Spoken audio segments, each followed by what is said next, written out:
Noong pong minsan, merong isang kwento tungkol sa isang lalaki na naglalakad sa tabi ng daan. Bigla-bigla may narinig po siyang boses. Sabi niya, "Stop! May mahuhulog na isang semento, hollow blocks." Nakinig naman po yung lalaki. Huminto. After 5 seconds, may nahulog nga pong bato. Bang!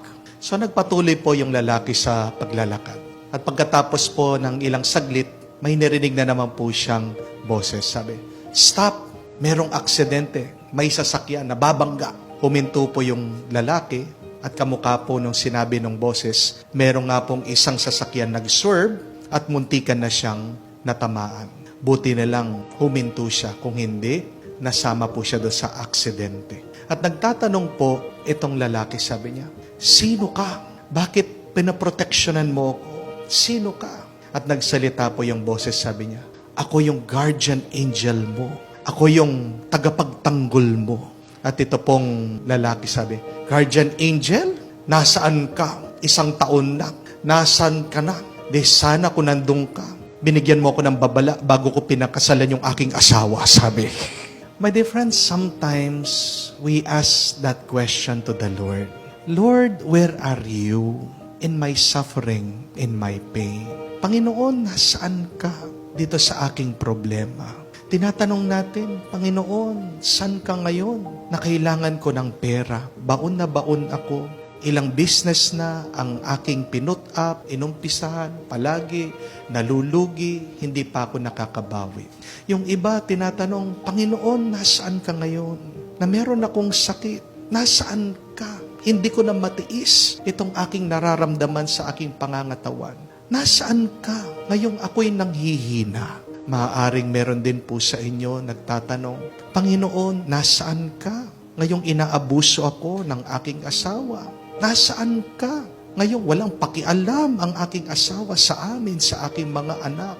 Panginoon, nasaan ka? Ngayong kinuha mo yung aking asawa, mag-isa na lang ako, nalulungkot ako, nadidepress ako." It is perfectly normal, my dear friends, when we try to find God in our problems, in our difficulties, in our pains and sufferings in life. But sometimes, we could not notice God in the times that we are happy, in the times that we do not have any problems, in the times of joy and peace. Bakit pag meron tayong problema, doon lang natin hinahanap ang Diyos? Di po ba? Pero pag okay ang lahat, pag wala tayong nararanasan na pagsubok, di man natin maalala ang Diyos. Where is God in our suffering, in our pains, in our problems, in our challenges? God is there. He's invisible. God is doing something. And where could we see and experience the love of God? They are there in the angels that He sends us. Ang mga anghel, mga spiritual na nilalang, hindi talaga natin makikita ang mga yan. Pero hindi naman ibig sabihin, di po ba, na pag hindi mo nakikita, hindi na totoo. Ang hangin, alam natin na totoo, di naman natin nakikita. Paano nyo alam na merong hangin? Nararamdaman natin. Ang kuryente, hindi naman natin nakikita. Ang nakikita natin yung epekto ng kuryente. Yung ilaw, yung pagsindi ng mga makina, ng ating mga gadget. Alam mo, totoo na merong kuryente kasi merong epekto. Paano mo alam na totoo ang mga anghel? Kahit na hindi natin nakikita, nararamdaman natin.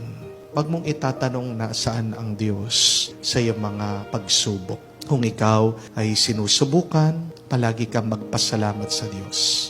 Dahil hindi ka susubukan ng Diyos na alam niya mahina ka. Di po ba? Kaya sinusubukan ka ng Diyos kasi alam niya, kaya mo, malakas ka, matatag ka.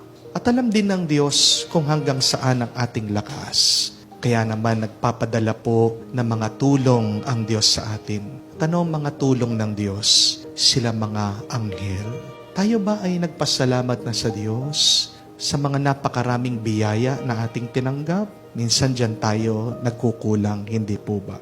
Palagi tayong nagrereklamo sa ating mga problema, palagi tayong naghahanap sa ating mga pagkukulang, pero hindi man natin mamalayan minsan yung mga pagpupuno ng Diyos sa atin, yung mga grasya at biyaya na pinagkaloob ng Diyos sa atin. Huwag tayong mag-alala pag tayo ay may problema.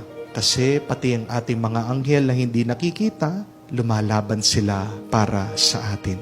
And that is the good news. Always remember that, my dear friends. God so loved us, He sends angels to protect us. At huwag tayong mag-alala. Do not worry. Continue fighting. Continue living your life. Continue praising the Lord. Dahil kung naniniwala ka sa Diyos, isang paniniwalaan mo na malakas siya. Walang tatalo sa Diyos. Never ever believe that evil will triumph in your life. Hindi mananaig, hindi mananalo ang kasamaan sa buhay mo. Gaano pa karami ito, gaano pa kalala ito, gaano pa katagal ito na nararanasan mo. In the end, God will triumph. And many times in our lives, God sends angels in form of kind people. Kind people are angels in disguise. Di po ba? Ang mga mabubuting tao ay mga anghel na nakatago. My question to you is, who are those hidden angels, those kind persons that have helped you in your life? Silang mga naging dahilan bakit kayo ay nakapag-survive, kayo ay nabubuhay, kayo ay umiiral, kayo ay nandirito pa rin sa mundong ibabaw. Have you thanked them? More than thanking God for sending His angels, let us thank these kind persons because they are also God's blessing to us. Alam niyo po, isa sa araw-araw na pinapasalamatan ko din sa Diyos ay ang aking tita. Isa po siya sa mga nagpaaral din po sa akin. Walang kaano-ano, hindi man po niya sinabi, bigla nagpadala po siya ng pera sa akin noon nung malapit na po akong magtapos sa aking pagpapari dahil wala naman po talaga akong sponsor. At ang hindi ko po makalimutan dito sa aking tita ay wala siyang hinihinging kapalit. Hindi po ba yan ang talagang karakteristik o ugali ng isang anghel? They keep on serving God, worshiping God, they keep on helping people without expecting anything in return. At yan din po ang ibig sabihin ng pagpapakumbaba. What is humility? It is continue doing the will of God.